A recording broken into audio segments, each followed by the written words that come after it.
Prometheum Carbon is a climate change and carbon advisory firm. We focus on that small slice of the pie in terms of development which relates to climate and carbon. We've got a number of different clients, and I'd like to share some of the case studies from specifically the mining sector with you this morning. I'd like to start off with a quote by the previous UN Secretary General Ban Ki-moon.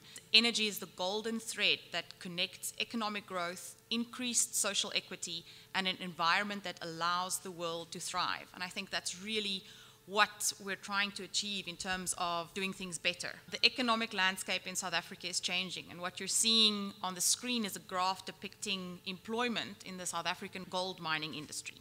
So it's not only the gold mining industry that's showing a decline in terms of production, and with that, a decline in terms of the number of employees. This is happening across sectors with regards to specifically the mining industry. And it relates to a number of different factors. But ultimately, it leads to job losses, and it leads to limited economic development, specifically within these areas where these very resource-intensive industries are located. So if you look at our problem statement, there are two things that is happening in terms of the impacts of 150 years of the mining legacy in South Africa.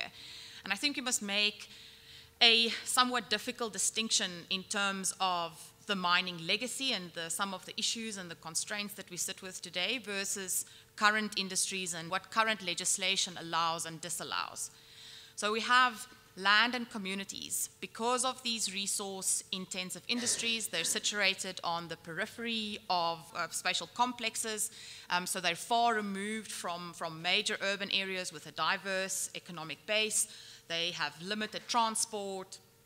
They have, because of the fact that they're on the periphery, they have very basic and very, very constrained service delivery. In addition to that, because of the nature of mining, and specifically because of the legacy of mining, land is degraded. So you're left with major tracts of land that you cannot use. And you're left with communities who rely on these industries for employment, for development, for resources. And when these close down, then you have a disastrous consequence where you can't use land and there's nothing else that communities can fall back on. So how do we move from these scenarios to an improved post-mine life sustainable scenario? And that was really the question that we started grappling with in the office. And we found that if you add renewable energy to this mix, you can unlock a number of opportunities. I think we've mentioned it before that yes, there are a number of challenges in terms of climate change. There are a number of challenges in terms of currently economic conditions. But with all of these challenges, there are also opportunities. And we have found that adding renewable energy into this mix and integrating these three elements, you can start putting together elements for a post-mine life sustainable scenario. Your renewable energy leads to employment, creating employment for people.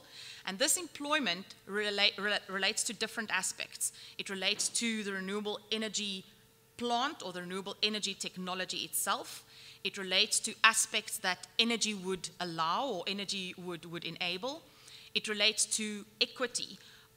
Specifically the model that we looked at, or the model that we've developed, looked at community ownership of these projects. And then it allows for energy access. So energy poor communities have access to energy. A lot of these communities have been steadily growing due to people moving to these areas for resources. So you now have a way in which you could supply energy to these communities. And I'll get to a lot more detail when I go through our feasibility study. So land, community, and renewable energy at the end of the day could create post-mine life sustainable scenarios. I'm going to discuss two case studies. The first is a very detailed feasibility study that we undertook, and the second is a current pilot project that is running. So our case study was in Carletonville, which is on the west strand of Gauteng, and it is within the old gold belt. There's a specific land problem in Carletonville, and that is the dewatering of the land in that area because of historic mining practices. So we identified a specific piece of land, and the plan was to use this 1,000 hectares of land to grow different species of indigenous grass. And because of the fact that mining impacted land, it's not just a question of returning when a mine, let me take a step back, when a mine's life comes to an end, according to current legislation, you have to return that land back to its most sustainable form. So you can't, in a number of the cases, you can't use that land which was previously agricultural land. You won't be able to use it for agricultural practices again. However, if the mine closes down, you're left with a number of people who have a very specific skill set in these areas, and agriculture as a sector is one of the most appropriate sectors in which these skills could be used to transition into other economic areas. So what we've done is we've taken 1,000 hectares, we've done detailed soil analysis on this piece of land, and we can grow within the current rainfall patterns of that area. Very important, not having to add a lot of additional irrigation. We can grow specific indigenous grass species and intercrop it with legumes such as sorghum. And through that process, you're able to, when you harvest the land, you leave a third of it. If you harvest the crops, you leave a third of it on the land. That third that you're leaving onto the land puts carbon back into the soil. So over a period of, according to our modeling, 5 to 7 years, you're improving, slowly but steadily, improving the quality of that land, so that after 5 to 7 years, what used to be a derelict piece of land that cannot be used can now be used for agricultural purposes, for food production purposes. The grass and the legumes that we harvest then goes into a bioenergy plant.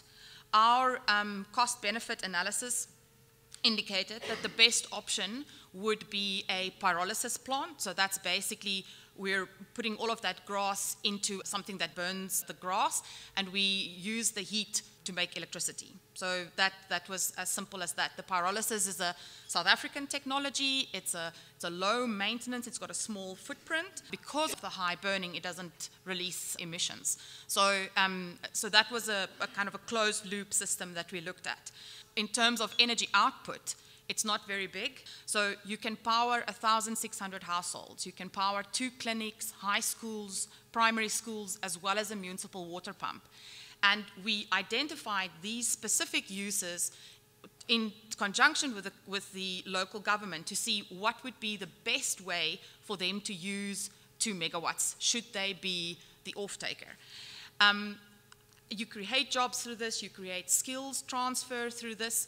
We had 2 compartments or 2 components that related to job creation. The first was the agricultural land and the 1,000 hectares, where we looked at a number of different community models. We decided to go on a cooperative model in terms of creating jobs on that specific land.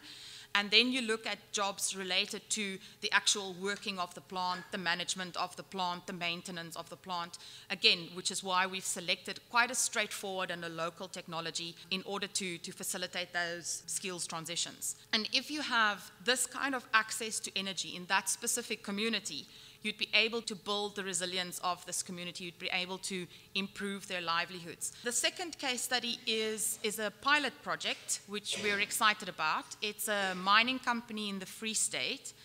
And what they do is they plant biomass. They plant sugar beet and giant king grass on mine-impacted land. Plus, they irrigate this with water from the slimes dams. They grow sugar beets this size. It is not to be eaten at all, but it goes into an anaerobic digester. They have used existing infrastructure on their site. The sugar beet and the giant king grass goes into that, and they use the gas to displace fuel oil on site. This has been an amazing project to be part of. So where to from here? If you look at the plan on your left-hand side, that map shows all the derelict and ownerless mines in South Africa. These mines then belong to the government, in essence. Their owners have walked away. This is not only an environmental concern, it is a major social concern. But it does illustrate a number of areas where there are opportunities to utilize what there is in order to create opportunities for the communities surrounding these mines. The map on your right-hand side basically shows that these are wards, municipal wards. 50% of the people within these wards live below the national lower bound poverty line. There is a number of financial opportunities, funding opportunities, ease of carbon credit generation opportunities within these specific areas. And these type of renewable energy projects, whether solar, wind, biogas, they would fit very well in terms of development within these areas. In looking at this land and community nexus, renewable energy really is a catalyst for local economic development. We believe that integrating land restoration with renewable energy, you would be able to maximize available resources and change something which wasn't seen as a resource before into something that could be actively used to create opportunities for social upliftment. The value of this integration is that you're utilizing degraded land, you're improving degraded land, and you're maximizing local labor and local skills and creating sustainable economies. Degraded land can be changed from a liability into a socio-economic asset through renewable energy. And it's not only necessarily biogas, it could be solar, it could be wind. The toolkit that Megan mentioned was part of the outcome of this project was to try and distill all of the information, all of the learning that we've had into a straightforward, practical idea that a project developer or a community or somebody in industry or business could pick up and say, I have land, I have a community, what are the options that I have in terms of developing these projects? It's written in such a way that it gives you all of the angles that, well, what we think are all of the angles that you need to consider, why these are important, and then helps you to build a project from there. The case studies, both the feasibility study, the feasibility financial model, the finances looked really good. At the end of the day, the project did make a small profit, and this was taking into consideration that you really start on the back foot because this land is so impacted. So there are really positive social impacts, and these projects show that this can be done, and that environmental concerns around, for instance, degraded land really could prove to be opportunities. And then, as I mentioned, the toolkit, a practical or a stepwise approach could really lead to land restoration and the integrated benefits of renewable energy. All of this is available on a dedicated website to this project, which is retoolkit.org.za. I do a lot of work in the mining industry, particularly around trying to get mining companies to be more socially responsible. So 2 observations. First of all, I was at a conference or a workshop on mine closure about a year or a year and a half ago, where different mining companies came together and they were grappling with the difficulties of mine closure, in particular the social aspects of mine closure.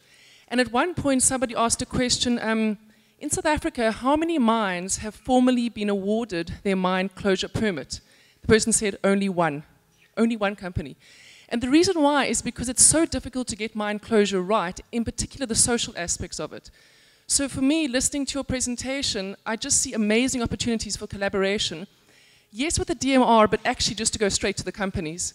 In our experience, that is where the work is done the quickest. They are hungry for these kind of opportunities. And I just think what you bring, I'm extremely excited about it. So I'd love to actually chat to you further later. But as I said, the social mine closure piece is not only highly complex, but it has to be, they actually do start planning for it very early on, but still are tripped up by it. So thanks so much for your contribution.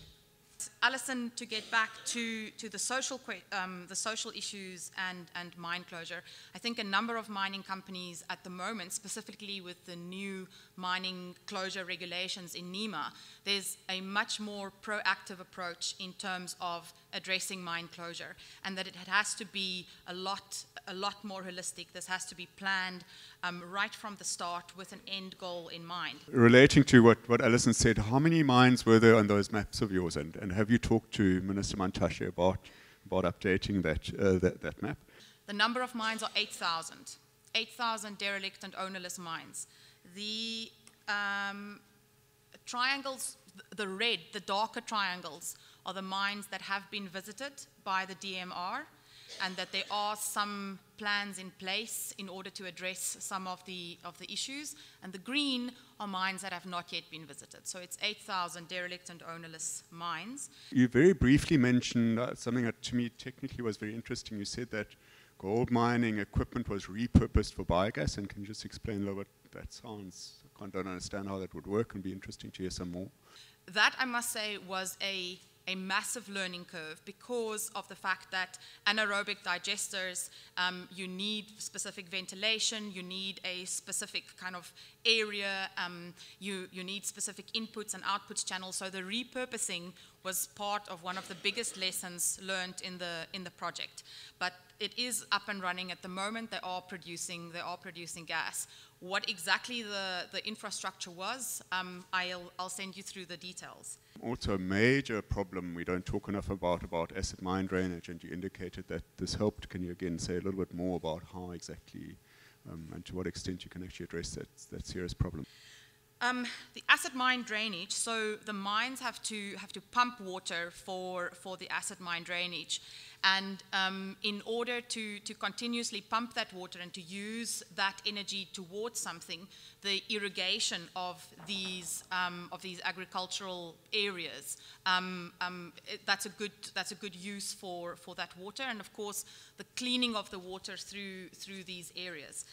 But I think acid mine drainage is, we could spend a whole day on talking about it, but it is using the pumping of the water for the irrigation, for pumping to eliminate the acid mine drainage risk, and then also the cleaning of the water continuously through the cyclical process. I'm just interested in in your case study. What is your financial model? Is it mostly donor funding, grant funding? Is it corporate social responsibility funding? What is the funding model that you've used for that? And also, who does that land belong to? The second case study, the Valcom project, because you start, as I mentioned, on the back foot in terms of you're starting with land that has been severely degraded. So it does need a lot of upfront investment in order to get it to a point where you'll be able to use that land again. But there is an opportunity, and the second project specifically was allowed to use rehab trust fund money to get the project up and running. So that is an opportunity. Our feasibility study looked at a combination of equity, debt, and donor funding. So equity in terms of a project developer who wanted to develop a biogas project, debt funding from the IDC, and donor funding from a number of companies up front. And then who did the land belong to? In the first instance, the land belonged to a mining company in the Western area. The 1,000 hectares belonged to a specific mining company. The land in the industrial area was bought by the project developer. So they bought the land. This is in Carletonville, and it was a very old industrial park, so they got the land for quite a good price. And then the land in the second case study, all of the agricultural land belongs to the specific mine who runs the project. To what extent, if at all, were you able to draw on the rehabilitation funds that mines are supposed to set aside? In terms of the Rehab Trust Fund, Jeff, the second case study that I mentioned was able, through quite a lengthy legal process, to obtain access to the Rehabilitation Trust Fund in order to start up that project. And that was because of the fact that that particular site was part of rehabilitation, but they had other concurrent activities going on in the area. But they were able to access the Rehabilitation Trust Fund for that. This legal process did open up the door for other mining companies, should they wish to follow suit. But the rehabilitation, it was done for one company, but it is not necessarily to say that it would be able to do that for a number of others. For someone who's come in from the mining industry, i.e. myself, one thing which strikes me is that there is so many lessons to be learned from the mining industry. I mean, they've made some big mistakes, which the renewable industry is not heading for, but could easily make, particularly in the socioeconomic development space and in the stakeholder engagement space. So the project that, well, what you've been sharing, Karim, for me just reminds me again of the importance of the collaboration, having conversations so that the renewables industry doesn't make the same mistakes that the extractive industry already has and have really paid the price for it. So just an urgent call for bringing these different parties together. I absolutely agree. I think the industry is at a point in time where they realize that we need to plan different around mine closure and rehabilitation. And I think there is a consensus that we need to do that. Unfortunately, the wheels will take some time to turn in order. What can you do? What can't you do? Etc. Thank you.